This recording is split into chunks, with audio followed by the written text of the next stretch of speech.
કરી અમદાવાદમાં ફિલ્મી ઢબે સર્જાયેલા હત્યાકાંડની તો પત્નીએ પ્રેમી સાથે મળીને પતિની કરી નાખી હત્યા અને ઘરના રસોડામાં જ દાટી દીધી પતિની લાશ।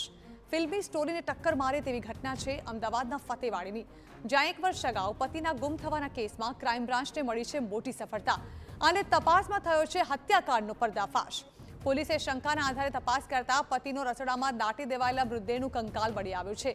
કંકાલ મળ્યાની સાથે જ ખુલાસો થયો છે કે પતિ સમીર બિહારીની પત્ની રૂબી બિહારીએ પ્રેમી ઇમરાન સાથે મળીને પતિની હત્યા કરી નાખી હતી।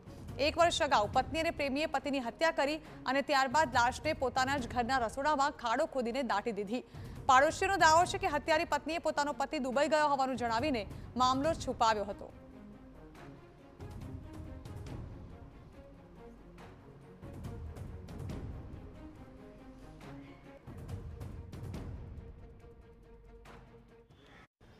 ये 3 वर्ष से हमें आया त्यारથી तो ये रहती थी कि પછી ये જતી રહી 1 વર્ષથી ભાડો થતા ના તો ये શું થયું કાલે પોલીસ आई ने सब ये जान થઈ हमने કે અંદર લાશ મળી।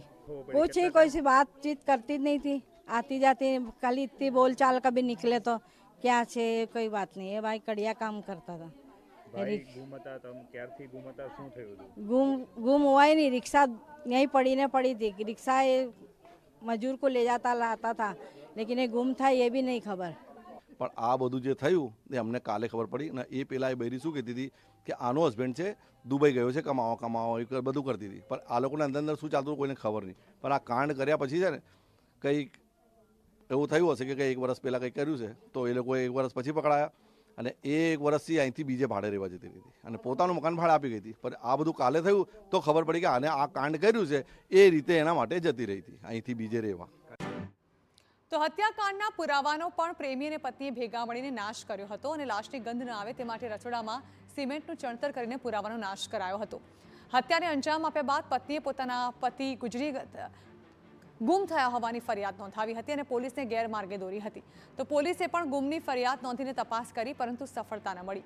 આખરે પોલીસને શંકા ગઈ અને ઉલટ તપાસ કરતા ગુમસુદા કેસમાં હત્યાનો ખુલાસો થયો છે। પોલીસે આરોપીઓને સાથે રાખીને રસોડામાં ખોદકામ કરીને કંકાલ બહાર કાઢ્યું અને એફએસએલમાં તપાસ માટે સેમ્પલ મોકલ્યા છે।